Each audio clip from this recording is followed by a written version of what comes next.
जरा बोलायचं होतं. आता नाही, अहो खूप महत्वाचं आहे. काल बोलायचं ना.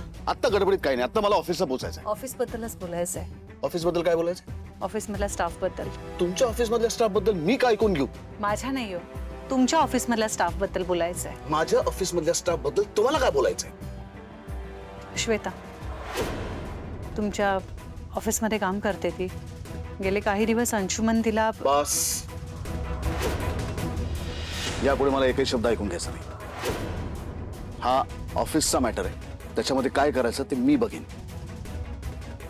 एक मिनिट थांबा, माझं ऐकून तरी घ्या. मुळात तुम्हाला हे सगळं कळलं कसं? हे बघा, ते महत्वाचं नाहीये. मला असं वाटतं या विषयाचा तुम्ही गांभीर्याने विचार करायला हवा. मी काय करायचं हे तुम्ही मला सांगण्याची गरज नाही.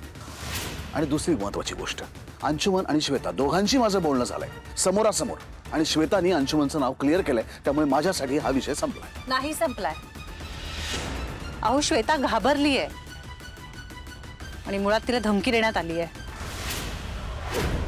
शक्यच नाही. राजवाडे, हा विषय असा उडवून लावू नका. हा विषय जरा गंभीर आहे. एरवी मी काही बोलणार नाही, बोलतही नाही, पण यावेळी तुम्ही खरंच त्यात लक्ष घालायला हवं. कारण अंशुमनने त्या मुलीला अश्लील मेसेजेस पाठवलेत, जे मी पाहिलेत माझ्या डोळ्यांनी, आणि मी तिला सांगितले ते मेसेजेस मलाही पाठवून ठेव. अर्थात आता ती ते पाठवेल याची गॅरंटी नाही आहे मला, कारण मुळात ती घाबरलेली आहे. जर पाठवलेच तर तुम्हाला दाखवीन, तुम्ही सुद्धा एकदा बघा. आणि मला खरंच असं वाटतं तुम्ही तिच्याशी बोलावं. हवं तर मी येते तुमच्या बरोबर, माझ्यासमोर बोलणं होईल. का? मी बोलू शकतो, तुम्ही याची काय गरज आहे? अहो कारण घाबरते ना ती तुम्हाला. तुम्ही बोलू शकणार नाही असं काही वाटत नाहीये मला, पण तुमच्यासमोर ती बोलू शकणार नाही कदाचित, घाबरत असल्यामुळे. मी असेल तर थोडं तिला धीर वाटेल आणि कदाचित ती बोलेल. मग बोलाल ना तुम्ही तिच्याशी? मला अजूनही कळत नाही की माझं एकदा बोलून झालेलं असताना तुम्ही या विषयात का पडताय? कारण तुमच्याशी खरं बोललीच नाहीये ती, सत्य बाहेर आलेलंच नाहीये. हे बघा, तुम्ही ऐका प्लीज माझं. एखाद्या मुलीवर जेव्हा असा प्रसंग येतो ना, तेव्हा ती किती घाबरते, तिला किती त्रास होऊ शकतो, ती किती हेल्पलेस फील करते, हे मी समजू शकते. वर्क प्लेस हॅरासमेंटमुळे एखाद्या मुलीची नोकरी जाते, तिचं आयुष्य संपू शकतं. आणि म्हणूनच मी तुम्हाला कळकळीची विनंती करते, पुन्हा एकदा डोकं शांत ठेवून तिची बाजू ऐकून घ्या प्लीज. ठीक आहे, पण हे शेवटचं. पुन्हा यानंतर मला असं काही करायला सांगायचं नाही. अहो चला, मी पण येते तुमच्या बरोबर. कुठे? असं काय करताय? आता तर ठरलं आपलं, आपण बोलू तिच्याशी एकत्र. ठरलं काहीच नाही, तुमचं तुम्ही ठरवलं. हो ठीक आहे, पण मग आज एक दिवस तुम्ही ऐका माझा. हे बघा, एका मुलीच्या आयुष्याचा प्रश्न आहे, प्लीज.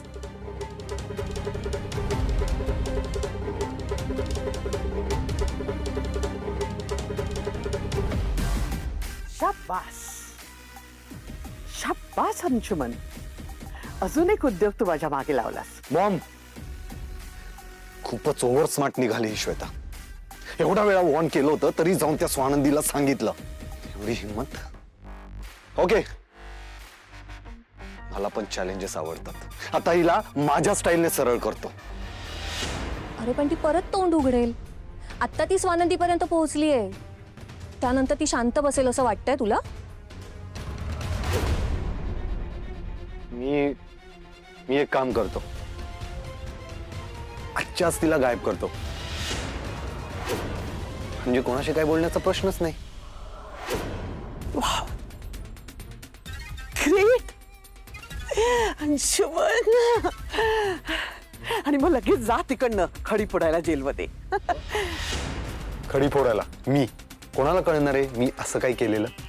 आपण स्पेस मध्ये राहतो का, अंतराळात? तू असं काही केलेलं न कळायला.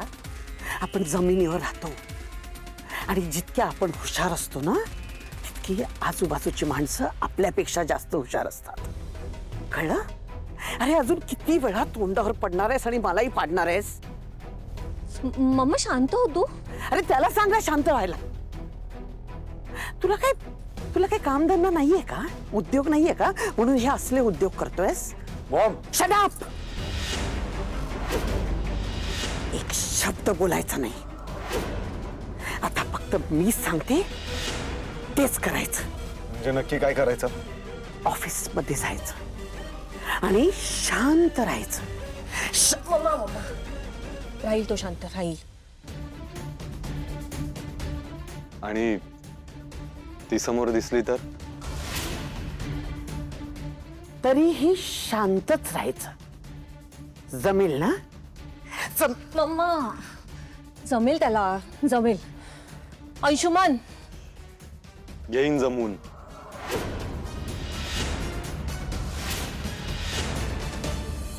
चार पाच मीटिंग ठरलेल्या होत्या माझ्या, त्या सगळ्या मला तुमच्यामुळे कॅन्सल करायला लागल्या या तुमच्या अशा अचानक येण्यामुळे. सगळं माझं स्केड्यूल डिस्टर्ब झालं. हो मान्य, पण हे जास्त महत्वाचं नाही आहे का? एका मुलीच्या आयुष्याचा आणि तिच्या सेफ्टीचा प्रश्न आहे हा. हे कळतंय मला, म्हणून एंटरटेन करतोय. एंटरटेन? तुम्ही आता ऐकून घेताय हे काही खूप मोठं नाही करत आहात.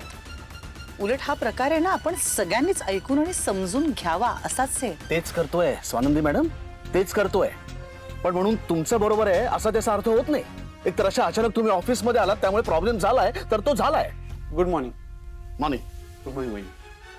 आनंद, आपलं श्वेताशी बोलून झालंय, सगळ्या गोष्टी क्लिअर झाल्यात, तो विषय आपल्यासाठी संपलाय. पण ह्यांना पटतच नाही, यांना पुन्हा त्या श्वेताशी बोलायचं आहे. आता मी सांगून तर ह्यांना कधीच पटणार नाही. तू समजावून सांगत आहे ना काय ते. समर, आनंद, कळतंय मला की तुम्हाला दोघांनाही त्या मुलीची काळजी आहे, मला सुद्धा आहे. पण म्हणून माझ्या भावावरचा कुठलाही चुकीचा आरोप मी ऐकून घेणार नाही आणि सहनही करणार नाही. अरे एका घरात राहतोय आम्ही अनेक वर्ष, चांगला ओळखतो त्याला मी, माझा धाकटा भाऊ आहे तो. आमच्या घरामध्ये ऑफिसमध्ये इतक्या स्त्रिया आहेत, पण आजपर्यंत अंशूच्या बाबतीत एकही कंप्लेंट अशा प्रकारची आली नाही. जर तो इतका नालायक असता तर कधी ना कधीतरी त्याच्याकडनं प्रॉब्लेम झाला असता क्रिएट, त्याच्या विरुद्ध कोणीतरी कंप्लेंट केली असती. पण तसं घडलं नाही. याचं कारण आजीचे आणि काकूंचे संस्कार आहेत त्याच्यावरती. तुम्हाला दोघांना वाटतो ना तसा नालायक मुलगा नाही अंशुमन. हे मी तुम्हाला सतत इतक्या वेळा सांगतोय तरी तुम्हाला पटत नाहीये. आणि म्हणून त्या श्वेताला बोलवत राहायचं सतत इथे.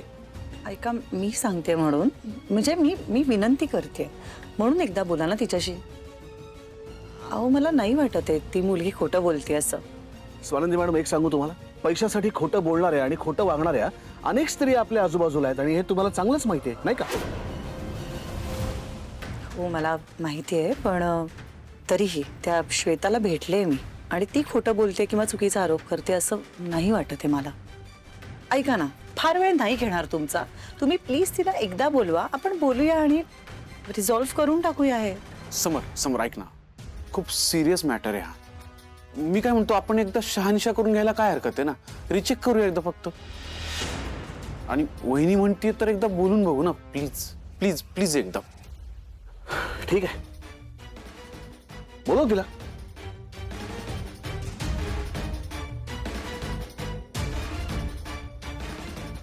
श्वेताला जरा आत पाठवा प्लीज.